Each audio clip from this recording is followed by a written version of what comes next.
ونشهد أن سيدنا ومولانا محمدا عبده ورسوله بالهدى ودين الحق أرسله. أما بعد، فقد قال الله تبارك وتعالى في القرآن المجيد والفرقان الحميد: فأعوذ بالله من الشيطان الرجيم، بسم الله الرحمن الرحيم. قل بفضل الله وبرحمته فبذلك فليفرحوا صدق الله العلي العظيم وبلغنا رسوله النبي الكريم ونحن على ذلك لمن الشاهدين والشاكرين. آخر وأما بنعمة ربك فحدث. وقال رسول الله صلى الله عليه وسلم: قد غفرت لهم. صدق الله وصدق رسوله النبي الكريم ونحن على ذلك لمن الشاهدين والشاكرين والحمد لله رب العالمين. گرامی القدر حضرات و سامعین، السلام علیکم ورحمۃ اللہ وبرکاتہ. اللہ تبارک و تعالیٰ کا لاکھ احسان عظیم ہے کہ اس نے ہم تمام لوگوں کو پھر سے ایک مرتبہ بصحت و عافیت اس عیدگاہ کے مجتمع گاہ میں اکٹھا فرمایا. گرامی القدر حضرات، اللہ تبارک و تعالیٰ نے قرآن مجید میں ارشاد فرمایا ہے کہ اے لوگوں، اے میرے پیارے حبیب جناب احمد مصطفیٰ ارواحنا فداء صلی اللہ علیہ وسلم، آپ اپنی امت سے فرمائیے: قل بفضل اللہ و برحمتہ، کہ جو اللہ کا تم پر فضل ہوا اور اس کی جو رحمتیں اللہ نے تم کو عطا فرمائی، فبذالک فلیفرحوا، تو اے لوگوں، اللہ کی اس نعمت پر، اللہ کی اس رحمت پر، اللہ کے اس فضل پر تم خوشیاں مناؤ. اللہ نے کیا فرمایا کہ اے لوگوں، اللہ کے دیے ہوئے فضل پر، اللہ کی دی ہوئی رحمت پر، اللہ کے دیے ہوئے انعامات پر تم اللہ کی طرف سے خوشیاں مناؤ. فبذالک فلیفرحوا، تو اللہ نے خوشیاں منانے کا حکم دیا. اب آیا یہ کہ خوشیاں دو طریقے کی ہوتی ہیں اسلام میں. ایک تو فرح مذموم ہوتی ہے اور ایک فرح محمود ہوتی ہے. ایک وہ فرح جو اللہ کی بارگاہ میں محمود ہوتی ہے، یعنی اللہ کو پسند ہوتی ہے.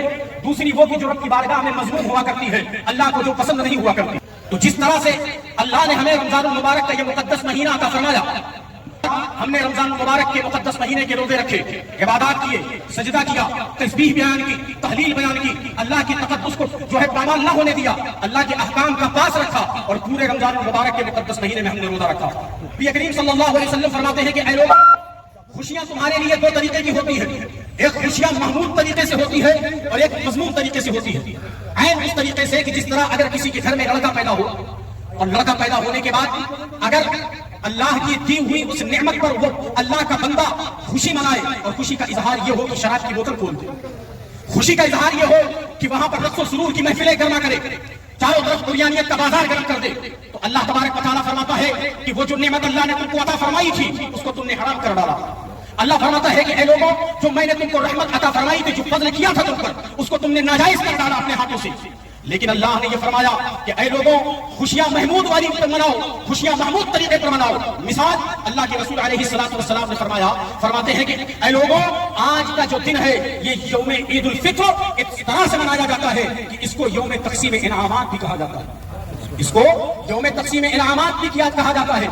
مطلب یہ کہ آج کے دن اللہ تعالیٰ اپنے فرشتوں میں اپنے بندے کے بارے میں کہہ رہا ہوتا ہے: اے فرشتوں سنو، یہ جب کوئی مزدور کسی مالک کے گھر میں دہاڑی کر رہا ہوتا ہے، اگر کوئی ورکر اپنے کسی مالک کے گھر میں کوئی مزدوری کر رہا ہوتا ہے، تو اس کی ذمہ داری کیا بنتی ہے کہ جب دہاڑی مکمل ہو جائے تو اس کے ساتھ کیا کرنا چاہیے؟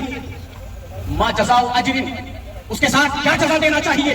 تو فرشتے کہتے ہیں: اے اللہ، بے شک اگر کوئی مزدور کسی مالک کے گھر میں دہاڑی کرے، اگر کوئی غریب کوئی ورکر کسی کے گھر میں جا کر مزدوری کرے، تو اس کا مالک پر یہ حق بنتا ہے کہ اس کی مزدوری مکمل ہونے کے بعد شام کو پسینہ سوکھنے سے پہلے اس کی دہاڑی ادا کرنی چاہیے.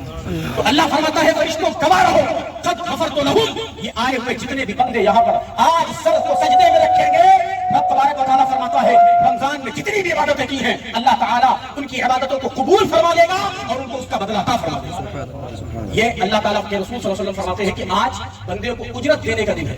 جس طرح سے تقسیم انعامات کا دن منایا جاتا ہے، عین اسی طریقے سے یہ آج کا جو دن ہے یوم عید الفطر. لیکن اب اس کو ہم منائیں گے کیسے؟ آج کا ماحول ایسا ہے، ایسا پراگندہ ماحول کر دیا ہے کہ لوگوں نے خوشی منانے کا طریقہ کچھ اور ہی سمجھ رکھا ہے. مطلب یہ کہ رقص و سرور کی محفل گرم کریں گے. وہ 30 دن جس میں تقویٰ حاصل کیا، جس میں طہارت حاصل کی، جس میں عبادات بدنیہ و جسمیہ سے اللہ کے قرب کو حاصل کیا، اور پھر اللہ تبارک و تعالیٰ کے برگزیدہ بننے کی کوشش کی. اللہ نے اس کے دل کو صاف کیا اور قرآن مقدس کی تلاوت کیا، تسبیح پڑھی، اللہ کی تاکید کی بیان کیا،